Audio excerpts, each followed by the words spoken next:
कार्तिक मासर गुरुवार दिन तुलसी मूल कर दियंतु एही पांचटी काम। आपणक उपरे माँ लक्ष्मी आशीर्वाद सदासर्वदा बनी रहिबो।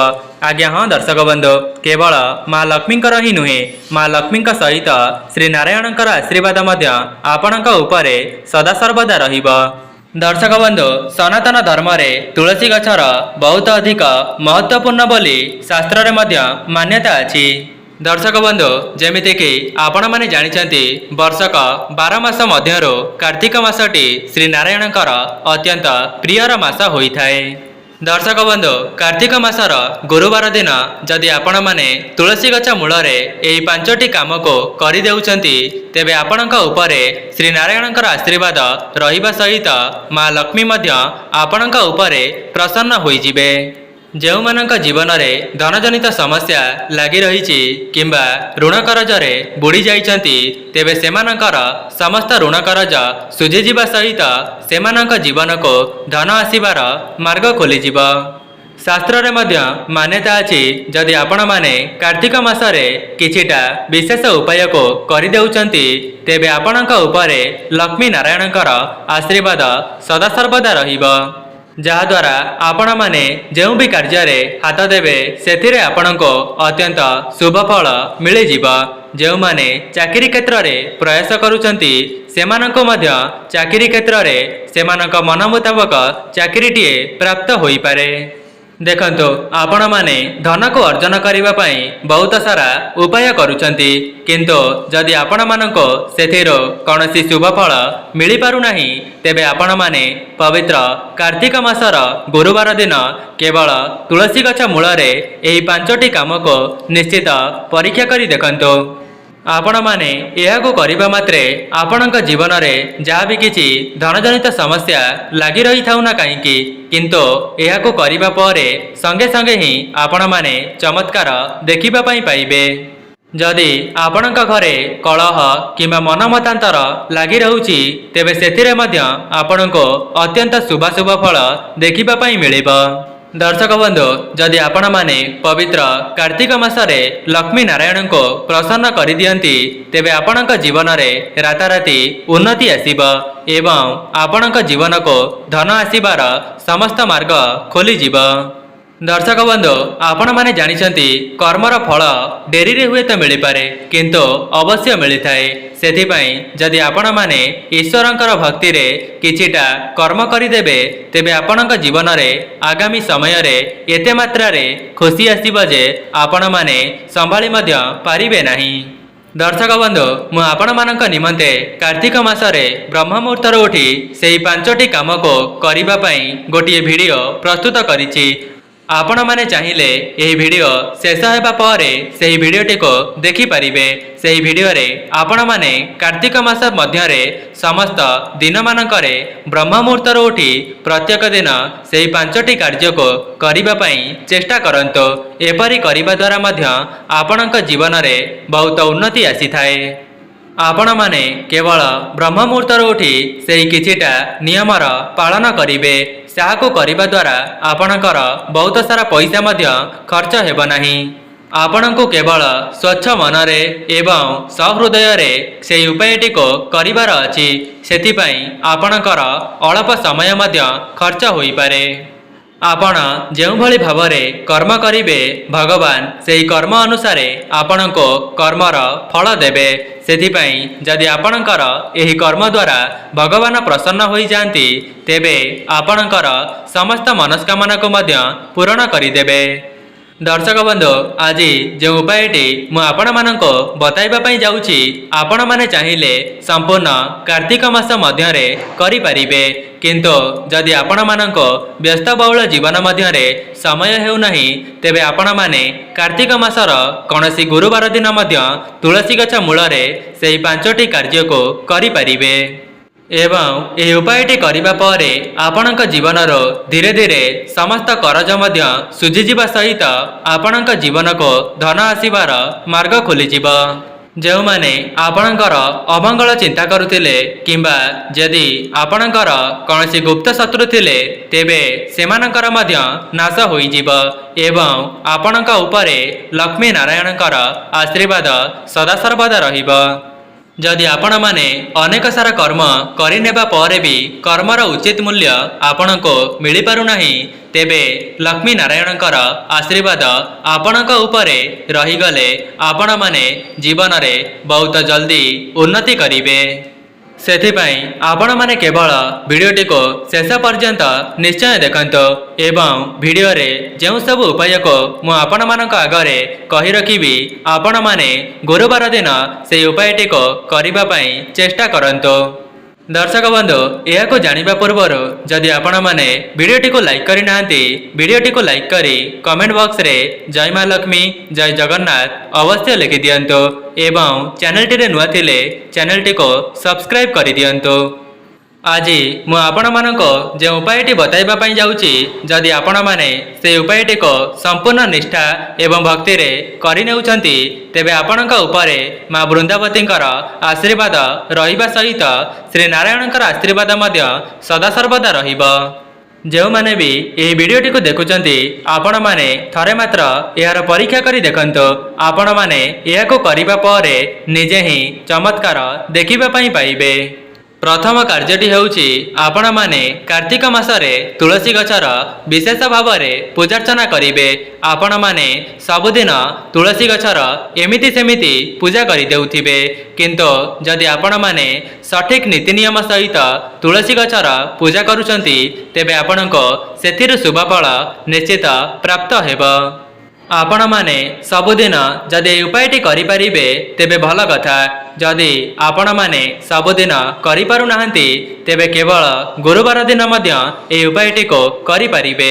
सर्वप्रथमे आपण माने तुलसी गछर चतुर्पार्श्व को सफा करि देबे एवं तुलसी गछ उपरे गंगा जल रे किछि हळदी मिसाई मां तुलसींकर भल भावरे स्नान कराइबे एवं तुलसी गछर स्नान कराई सारिबा परे आपण माने तुलसी गछरे गोटे लाल चुनरी को बांधी देबे। एपरी करिबा द्वारा मां लक्ष्मी आपणक पूजारे संतुष्ट होइथांती एवं आपण माने सेई चुनरीटी को बांधी सारिबा परे गोटे तंबा ढाल रे किछि गंगा जल हळदी कंचा क्षीर एसब को मिश्रण करी तुलसी गछ मूल रे अर्पण करिवे।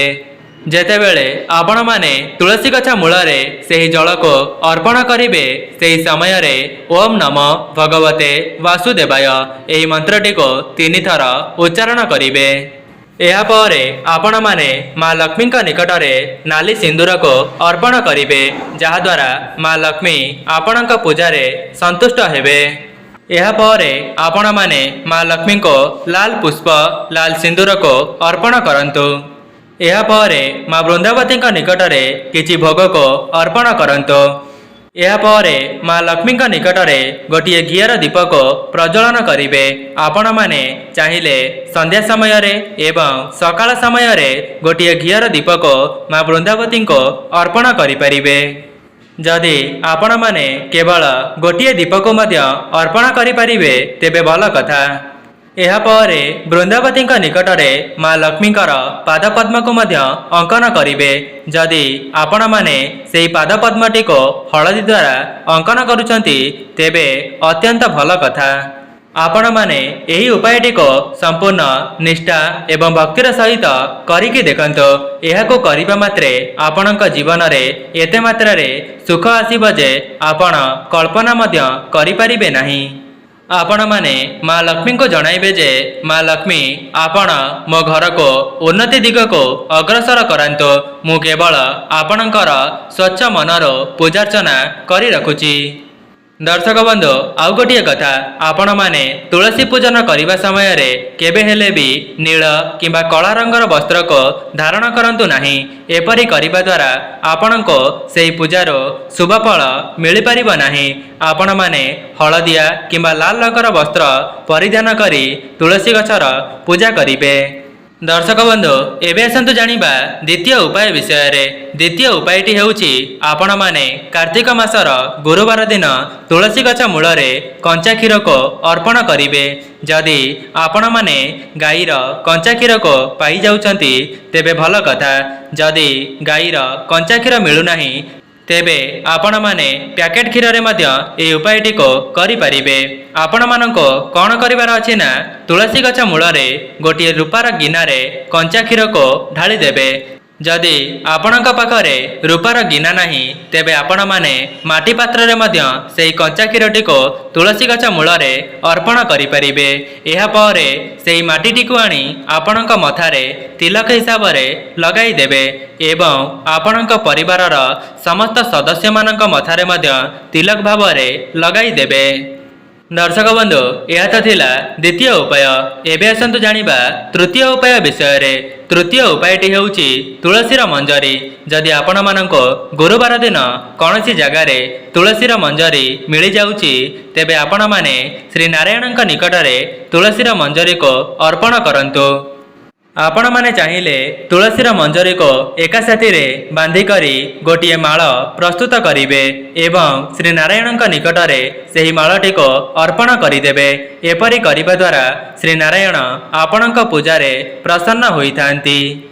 ଯଦି ଆପଣମାନେ ଏହି ବିଶେଷ ଉପାୟଟିକୁ ପ୍ରତ୍ୟେକ ଗୁରୁବାର ଦିନ କରିଦେଉଛନ୍ତି ତେବେ ଆପଣଙ୍କ ଉପରେ ଶ୍ରୀ ନାରାୟଣଙ୍କର ଆଶୀର୍ବାଦ ସଦାସର୍ବଦା ରହିବ ଏବଂ ଯଦି ଆପଣଙ୍କ ଉପରେ ଶ୍ରୀ ନାରାୟଣ ଏବଂ ମା ଲକ୍ଷ୍ମୀଙ୍କର ଆଶୀର୍ବାଦ ରହିଯାଉଛି ତେବେ ଆପଣଙ୍କ ଘରେ କେବେ ହେଲେ ବି ଧନ ଅନ୍ନର କମି ହେବ ନାହିଁ ଏବଂ ଆପଣଙ୍କ ଘରକୁ ଧନ ଆସିବାର ମାର୍ଗ ଖୋଲିଯିବ। ଦର୍ଶକ ବନ୍ଧୁ, ଏବେ ଆସନ୍ତୁ ଜାଣିବା ଚତୁର୍ଥ ଉପାୟ ବିଷୟରେ। ଚତୁର୍ଥ ଉପାୟଟି ହେଉଛି ଆପଣଙ୍କୁ ତୁଳସୀ ଗଛ ମୂଳରେ ହଳଦୀର ପାଣି ଛିଞ୍ଚନ କରିବାର ଅଛି। ଯଦି ଆପଣମାନେ ତୁଳସୀ ଗଛ ମୂଳରେ ହଳଦୀ ପାଣିର ଛିଞ୍ଚନ କରୁଛନ୍ତି ତେବେ ମା ଲକ୍ଷ୍ମୀ ଆପଣଙ୍କ ଘରେ ସ୍ଥିର ଭାବରେ ବାସ କରିବେ। ଏମିତି କିଛି ଲୋକ ଅଛନ୍ତି ଯେଉଁମାନେ ଧନଜନିତ ସମସ୍ୟାରୁ ମୁକ୍ତି ପାଇବା ପାଇଁ ସେମାନଙ୍କର ସୁନା ରୂପାକୁ ମଧ୍ୟ ବନ୍ଧା ପକାଇ ଦିଅନ୍ତି। ଯଦି ଆପଣମାନେ ଏହି ଉପାୟଟି କରିନେଉଛନ୍ତି ତେବେ ଆପଣଙ୍କର ବନ୍ଧକ ରହିଥିବା ସୁନା ରୂପା ବି ମା ଲକ୍ଷ୍ମୀଙ୍କ ଆଶୀର୍ବାଦରୁ ଆପଣଙ୍କ ନିକଟକୁ ଚାଲି ଆସିବ। ଦର୍ଶକ ବନ୍ଧୁ, କ'ଣ ଆପଣମାନେ ଜାଣିଛନ୍ତି ଧନଜନିତ ସମସ୍ୟା ଏବଂ କରଜ ଜନିତ ସମସ୍ୟା ଆପଣଙ୍କ ଜୀବନକୁ କାହିଁକି ଆସିଥାଏ? ତେବେ ମୁଁ ଆପଣମାନଙ୍କୁ କହି ରଖୁଛି, ଯେଉଁ ବ୍ୟକ୍ତିମାନଙ୍କର ବୃହସ୍ପତି ଗ୍ରହ ଦୁର୍ବଳ ଥାନ୍ତି ତେବେ ସେମାନଙ୍କ ଜୀବନରେ ଧନଜନିତ ସମସ୍ୟା ଦେଖା ଦେଇଥାଏ। ସେଥିପାଇଁ ଯଦି ଆପଣମାନେ ବୃହସ୍ପତିଙ୍କୁ ପ୍ରସନ୍ନ କରାଇଦେବେ ତେବେ ଆପଣଙ୍କ ଜୀବନରେ କେବେ ହେଲେ ବି ଧନଜନିତ ସମସ୍ୟା ପ୍ରବେଶ କରିପାରିବ ନାହିଁ। ତେବେ ଆପଣମାନେ ଭାବୁଥିବେ ବୃହସ୍ପତିଙ୍କୁ ପ୍ରସନ୍ନ କରାଇବାର କ'ଣ ସବୁ ନିୟମ ରହିଛି? ଯେମିତିକି ମୁଁ ଆପଣମାନଙ୍କ ଆଗରେ ଶ୍ରୀ ନାରାୟଣଙ୍କୁ ପ୍ରସନ୍ନ କରିବା ପାଇଁ ଉପାୟ କହି ରଖିଲି। ଯଦି ଆପଣମାନେ ଶ୍ରୀ ନାରାୟଣ ଏବଂ ମା ଲକ୍ଷ୍ମୀଙ୍କୁ ପ୍ରସନ୍ନ କରାଇ ଦେଉଛନ୍ତି ତେବେ ଆପଣଙ୍କର ବୃହସ୍ପତି ଗ୍ରହ ଆପେ ଆପେ ସୁଦୃଢ଼ ହୋଇଯିବେ। ଦର୍ଶକ ବନ୍ଧୁ, ଆଉ ଗୋଟିଏ ଉପାୟ, ଆପଣଙ୍କ ଘରେ ଯଦି ମା ଲକ୍ଷ୍ମୀଙ୍କର ଏବଂ ଶ୍ରୀ ନାରାୟଣଙ୍କର ଏକା ସାଥିରେ ଫଟୋ ବା ମୂର୍ତ୍ତି ଅଛି ତେବେ କେବଳ ଗୁରୁବାର ଦିନ ବିଶେଷ ଭାବରେ ପୂଜାର୍ଚ୍ଚନା କରନ୍ତୁ। ଯେମିତିକି ବ୍ରହ୍ମ ମୁହୂର୍ତ୍ତରୁ ଆପଣମାନେ ନିଜର ସ୍ନାନ ଆଦି କାର୍ଯ୍ୟ ସମାପନ କରିବା ପରେ ମା ଲକ୍ଷ୍ମୀ ଏବଂ ନାରାୟଣଙ୍କର ଫଟୋ ବା ମୂର୍ତ୍ତିକୁ ହଳଦୀ ପାଣିରେ ସ୍ନାନ କରାଇବେ। ଏହାପରେ ଦୁବ, ବରକୋଳି ପତ୍ର ଏବଂ ତୁଳସୀ ପତ୍ରକୁ ଶ୍ରୀ ନାରାୟଣଙ୍କ ନିକଟରେ ଅର୍ପଣ କରିବେ। ଏହାପରେ ଗୋଟିଏ ଘିଅର ଦୀପକୁ ପ୍ରଜ୍ୱଳନ କରି ଆପଣଙ୍କ ମନରେ ଯାହା ବି କିଛି ଅଧା ଅଧୁରା ମନସ୍କାମନା ଅଛି ମା ଲକ୍ଷ୍ମୀ ଏବଂ ନାରାୟଣଙ୍କୁ ଜଣାଇ ଦେବେ। ଦର୍ଶକ ବନ୍ଧୁ, ଯଦି ଆପଣମାନେ ପବିତ୍ର କାର୍ତ୍ତିକ ମାସର ଗୁରୁବାର ଦିନ ଏହି ଉପାୟଟି କରିଦିଅନ୍ତି ତେବେ ଆପଣଙ୍କୁ କୋଟି ଜନ୍ମର ପୁଣ୍ୟଫଳ ପ୍ରାପ୍ତ ହୋଇଯିବ। ଦର୍ଶକ ବନ୍ଧୁ, ପରବର୍ତ୍ତୀ ଉପାୟଟିକୁ ଆପଣମାନେ ଶୁକ୍ରବାର ଦିନ କରିପାରିବେ। ଏବେ ଆପଣମାନଙ୍କ ମନରେ ପ୍ରଶ୍ନ ଆସୁଥିବ ଯେ ଆମେ ତ ମା ଲକ୍ଷ୍ମୀଙ୍କୁ ପ୍ରସନ୍ନ କରାଇବା ପାଇଁ ଗୁରୁବାର ଦିନ ଏହି ଉପାୟଟି କରିବୁ, କିନ୍ତୁ ଶୁକ୍ରବାର ଦିନ ଯଦି ଆପଣମାନେ ଏହି ଉପାୟଟି କରୁଛନ୍ତି ତେବେ ସ୍ଥିର ଲକ୍ଷ୍ମୀଙ୍କର ଆପଣଙ୍କ ଘରେ ବାସ ହେବ। କାହିଁକି ନା ଆପଣମାନେ ଦେଖିଥିବେ ଆପଣଙ୍କ ଘରକୁ ଧନ ଆସୁଥିବ ଏବଂ ଚାଲି ଯାଉଥିବ। ଯଦି ଆପଣମାନେ ଶୁକ୍ରବାର ଦିନ ଗୋଟିଏ ବିଶେଷ ଉପାୟକୁ କରିନେଉଛନ୍ତି ତେବେ ଧନର ସ୍ଥିର ବାସ ଆପଣଙ୍କ ଘରେ ରହିଯିବ। ଆପଣମାନେ କେବଳ ଶୁକ୍ରବାର ଦିନ ଲକ୍ଷ୍ମୀ ନାରାୟଣଙ୍କୁ ସ୍ନାନ କରାଇ ସାରିବା ପରେ ନିଜ ଘରେ କ୍ଷୀରିକୁ ପ୍ରସ୍ତୁତ କରିବେ ଏବଂ ମା ଲକ୍ଷ୍ମୀଙ୍କ ନିକଟରେ ଶୁକ୍ରବାର ଦିନ କ୍ଷୀରିକୁ ଭୋଗ ଲଗାଇବେ ଏବଂ ଏହାପରେ ଆପଣମାନେ ଲକ୍ଷ୍ମୀ ନାରାୟଣଙ୍କ ନିକଟରେ ପାନପତ୍ରକୁ ଅର୍ପଣ କରିଦେବେ। କେବଳ ଏତିକି କରିଦେବା ଦ୍ୱାରା ଆପଣଙ୍କ ଘରେ ମା ଲକ୍ଷ୍ମୀଙ୍କର ସ୍ଥିର ବାସ ସଦାସର୍ବଦା ରହିବ। ଯଦି ଆପଣଙ୍କ ଦ୍ୱାରା ସମ୍ଭବ ହେଉଛି ତେବେ ଗୁରୁବାର ଏବଂ ଶୁକ୍ରବାର ଦିନ ମା ଲକ୍ଷ୍ମୀଙ୍କର ସ୍ତ୍ରୀ ସ୍ତୋତ୍ରମ୍ କିମ୍ବା କନକଧାରା ସ୍ତୋତ୍ରମ୍ର ପାଠ କରନ୍ତୁ କିମ୍ବା ଶ୍ରବଣ କରନ୍ତୁ। ଏତିକି କରିନେବା ଦ୍ୱାରା ମା ଲକ୍ଷ୍ମୀ ଆପଣଙ୍କ ଉପରେ ପ୍ରସନ୍ନ ହୋଇଯିବେ। ଯଦି ବ୍ୟସ୍ତବହୁଳ ଜୀବନ ମଧ୍ୟରେ ଆପଣଙ୍କୁ ପ୍ରତ୍ୟେକ ଦିନ କରିବା ସମ୍ଭବ ହେଉନାହିଁ ତେବେ ଆପଣମାନେ କେବଳ ଗୁରୁବାର ଏବଂ ଶୁକ୍ରବାର ଦିନ ବିଶେଷ ଭାବରେ ଏହିସବୁ ନିୟମକୁ ପାଳନ କରନ୍ତୁ। ଏହାପରେ ଆପଣମାନେ ଗୁରୁବାର ଦିନ ନିଜ ମୁଖ୍ୟ ଦ୍ୱାରର ଚତୁଃପାର୍ଶ୍ୱକୁ ଭଲ ଭାବରେ ସଫାସୁତୁରା କରିଦେବେ ଏବଂ ନିଜ ମୁଖ୍ୟ ଦ୍ୱାର ସାମ୍ନାରେ ମା ଲକ୍ଷ୍ମୀଙ୍କର ପାଦପଦ୍ମଟିକୁ ଅଙ୍କନ କରିବେ।